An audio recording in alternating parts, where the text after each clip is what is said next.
j'ai octroyé le droit à Mamad de mettre amende à Matteo. Il le prévient aujourd'hui. Parfait. Sinon, Mamad, Parfait. hormis le premier jour, le deuxième jour et le troisième jour d'entraînement, après, à un moment donné, il s'y met, quoi, au bout de 150 balles d'amende. Ça va. Jour de match, c'est pour ça qu'elle était à ce tarif l'amende à l'époque. Il y a déjà plein de sponsors.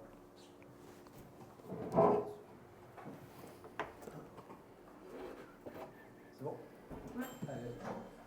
Mon avis, ce week-end de repos forcé, il a fait du bien ou t'aurais aimé enchaîner là?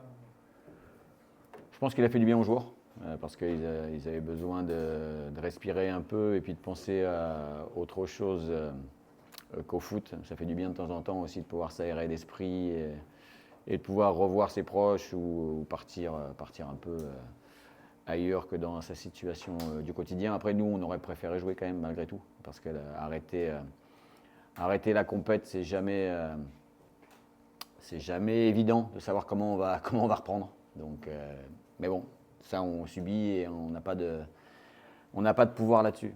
Donc acceptons-le et essayons de le mettre du mieux à profit. Sur ce début de saison, il n'y a pas de week-end de repos, ça fait du bien de stopper un petit peu. Oui, c'est sûr que quand on a l'opportunité de récupérer avec autant de jours, c'est pas commun. Mais idéalement, on aurait préféré enchaîner parce qu'au final, on va peut-être le payer sur les vacances, mais ça a fait du bien en tout cas. Sur le coup, de pouvoir couper un peu avec le foot, changer un peu d'air, pour beaucoup d'entre nous, ça nous a fait du bien. Vous étiez parti sur une victoire au tir au but. Pour toi, c'était du positif ou il y avait quand même la déception de ne pas avoir gagné dans le temps réglementaire contre une merde? Non, l'important c'était d'être au tirage d'après. Donc on y est, on a rempli l'objectif principal. Bien évidemment qu'on aurait préféré que ça se passe différemment et on aurait préféré avoir un avantage qui soit plus net sur le match. Mais tous ces matchs-là, ils sont souvent très compliqués à négocier. Et voilà, quand on a été éliminé l'année dernière contre Bordeaux, tout le monde s'est souvenu à la fin que Bordeaux était allé plus loin que nous et qu'il nous avait battus. C'est ce que je retiens aujourd'hui. Vous allez à Andrézieux qui a justement été éliminé en Coupe de France, mais au-delà de ça, qui est dans une bonne période là, avec 4 matchs en défaite. Oui, ils sont dans une vraie dynamique. Après, ils ont un vrai effectif de qualité. Ils l'ont réajusté depuis le début de saison en prenant d'autres joueurs. Ils ont une identité de jeu qui est très claire, avec un 3-5-2 bien organisé, capable à la fois de jouer direct sur Bongo, qui est capable de garder ou de remiser avec des pistons très hauts, un milieu de terrain très technique, capable de faire beaucoup de choses. Donc voilà, on va jouer une équipe qui est de qualité, qui était programmée, je pense, depuis un moment, pas que cette saison, mais qui est programmée depuis un moment à jouer le haut de tableau. Voilà, donc on s'est plutôt bien préparé cette semaine, à nous d'être comme on l'a été ces dernières rencontres en championnat. Même si à Toulon, on a perdu 4-1, mais dans le contenu, c'était plutôt intéressant. Donc à nous de bien nous comporter et de nous mettre à la hauteur d'un effectif adverse qui est qualitatif. Et qui a progressé au cours de la saison, parce qu'il a eu un début un peu poussif. Oui, ils ont du mal à démarrer. Ils ont eu 2 matchs chez eux et ils ont pris qu'un point, donc ça a été compliqué. Là, ils sont dans une vraie dynamique positive avec. C'est une équipe qui a mis 7-0 à Marignane. C'est une équipe qui a plus perdu depuis 4 matchs, comme tu l'as dit, qui prend plus de buts à domicile depuis 3 matchs. Donc voilà, il y a un équilibre qui a été trouvé. À nous de trouver les armes, les éléments pour pouvoir contrecarrer et nous aussi nous exprimer et ramener des points de ce déplacement qui est important. Justement, le 7-0, c'est quand même ultra rare en N2 surtout. Ouais, après le match, il a été vite pour Andrézieux, parce que je crois qu'ils mènent 3 ou 4-0 au bout de 20-25 minutes. Mais Marignane, après, a eu des situations. Ils ont eu 3-4 occasions qui auraient pu leur permettre de revenir dans le match. Ils n'ont pas marqué. Voilà, Andrézieux a été très, très performant sur les coups de pied arrêtés. qui sont bien frappés par Garbi. Je crois que sur les 7, ils doivent marquer 3 ou 4 buts sur coup de pied arrêté, des corners ou des coups francs frappés sur la tête ou sur le pied de ses partenaires. Donc il faudra être vigilant sur ces situations-là parce que voilà, c'est des situations de jeu qui permettent de débloquer les matchs et de les gagner. À nous de faire un minimum de fautes pas loin, pas dans les aires dangereuses, et à nous de bien défendre sur les coups de pied arrêtés qui seront bien frappés. Ahmad, à quoi tu t'attends par rapport à ce que tu connais de cette équipe des autres années, même si du coup elle a pas mal évolué? De l'équipe adverse, Ouais. bah, nous on a vu à la vidéo, on a fait des séances cette semaine et on a constaté que c'était un effectif qui était vraiment de qualité, qui je pense aujourd'hui n'est peut-être pas à sa place par rapport à la qualité de l'effectif, mais ça démontre aussi la difficulté de la N2, où même avec des bons joueurs, on peut se retrouver à des places qui ne sont pas forcément celles auxquelles on s'attend. Mais comme tous les matchs, j'ai envie de dire, ça va être compliqué. Ça va être compliqué dans le sens où il n'y a pas de match facile. Et en plus de ça, on sait qu'il y a un effectif de qualité en face, notamment avec un attaquant qui est très costaud devant, où il joue de ça, il joue pas mal de jeux directs. Et c'est dur de contrer des armes comme celle-ci, mais on l'a bossé cette semaine en entraînement et on va essayer de faire en sorte de rapporter le maximum de points. Par rapport à Toulon, tu sens l'équipe capable de repartir de l'avant, même si ça commence un peu à dater? Oui, bien sûr, dans le sens où je pense que Toulon, il y a eu une mi-temps chacun. On a remporté la première et eux, ils ont remporté la deuxième, mais eux, ils ont été beaucoup plus efficaces que nous. Et ils en ont mis 4 et nous, on en a mis qu'un. Et on sait qu'il y a eu du bon dans le contenu. Du coup, on va se servir de ça aussi pour gommer le négatif et garder le bon qu'on a pu produire pour ramener le meilleur résultat possible. Qu'est-ce que tu attends de tes joueurs là, sur ce match spécifiquement? J'attends déjà qu'on soit encore plus performant défensivement que ce qu'on a pu l'être sur les derniers matchs, puisque on a pris quand même pas mal de buts sur les matchs, que ce soit en Coupe de France ou en championnat. Donc qu'on soit un peu plus attentif dans ce domaine qui permet d'être performant. Et ce, pour tout le monde.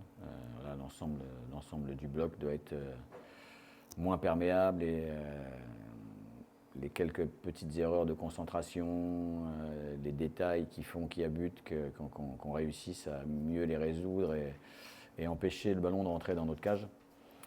Et puis aussi, je l'aurais dit ce matin, puisqu'on a vu l'animation défensive d'Andrézieux, l'animation offensive d'Andrézieux, défensive d'Andrézieux ce matin, et il va falloir aussi qu'on soit capable sur un terrain de qualité, qu'on soit capable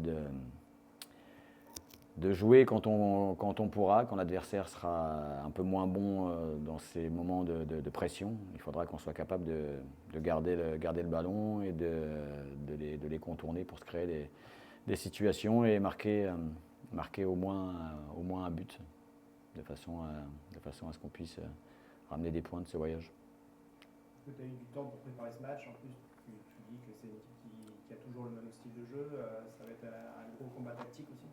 Aussi, oui, il faudra qu'on soit performant dans notre position défensive, dans nos transitions off-def, parce que c'est une équipe qui aime bien contrer, qui garde souvent 2 attaquants hauts pour être performant sur les transitions. Donc voilà, ça va certainement être un combat, des duels comme d'habitude en National 2. Et puis il faudra être prêt mentalement, tactiquement à bien aborder ce match.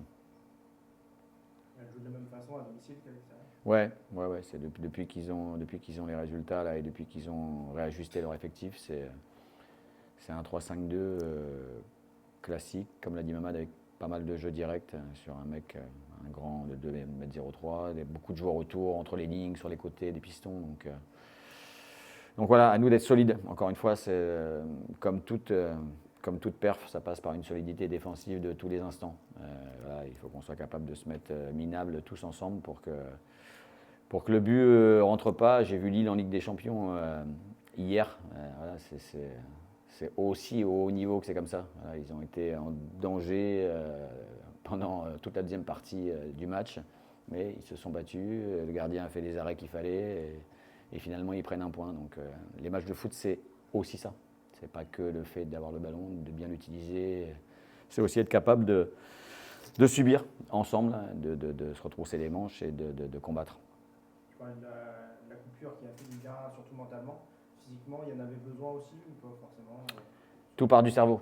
Donc à partir du moment où le cerveau il a plus de mal à venir bosser, couper, ça fait du bien. Ça fait du bien au cerveau et ça te permet de régénérer tout ce qui est musculaire. Et voilà, c'est bien. Je trouve qu'on a plutôt bien profité, même si on sait que le match d'Andrézieux ne sera peut-être pas simple au niveau énergie, parce que quand tu coupes comme ça 5-6 jours, il y a toujours un petit peu de temps pour se remettre, mais voilà, ce ne sera pas un regret quoi qu'il se passe à Andrézieux, parce que je pense qu'on en avait besoin et qu'il fallait bien considérer cette période où on n'allait pas jouer.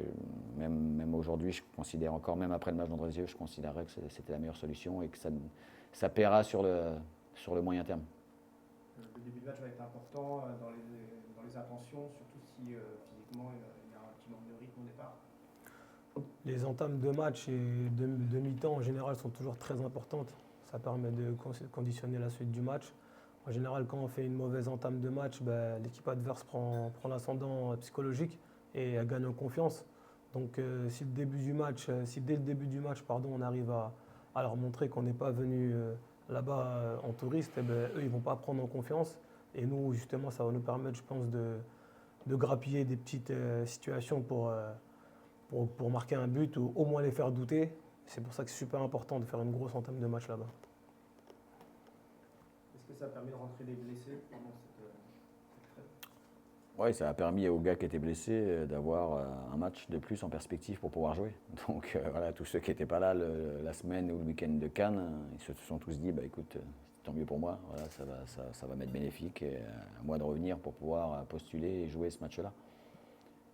Et en plus, il y en avait qui avaient été mis au repos par le dernier match de coupe. Ouais, c'est ce que tu as mis dans le journal, mais j'étais pas très d'accord avec ce que tu as mis à part Victor, qu'on a fait souffler un peu sur ce match-là. Sinon, après, il n'y avait pas non plus tant de mecs que ça qu'on n'a pas pris. Hamilton, c'est parce qu'il avait un pet au doigt de pied. Il s'était cogné le doigt de pied dans son sommeil, dans un cauchemar, donc il ne pouvait pas jouer. Sinon, après, tous les mecs qui n'étaient pas là, c'est parce qu'ils étaient réellement blessés ou autres. Donc le seul vraiment, Victor, on a voulu le faire couper parce qu'il a vraiment beaucoup joué, c'est celui qui avait le plus de temps de jeu. Sinon, les autres, c'était des choix sportifs. Et est-ce qu'il y a encore des blessés ou ils sont tous revenus? Mamad revient, Chris revient, même s'ils ne sont pas éligibles ce week-end. Paul Bentayou est revenu bien, lui, puisqu'il a repris les jeux. Donc ça, c'est une bonne nouvelle aussi. Étienne aussi est de retour. Donc voilà, il nous reste Alex, qui est à Cap-Breton. Qui d'autre Lucas est revenu, il a joué avec la réserve, Lucas Liort. Il doit plus nous rester grand monde de blessés à part Alex. Soub qui a pris un pet là. Donc je ne sais pas s'il sera éligible ce week-end, mais. Non, on récupère pas mal de monde, donc ça c'est bien aussi. Ça va faire du bien. Ok. Ok.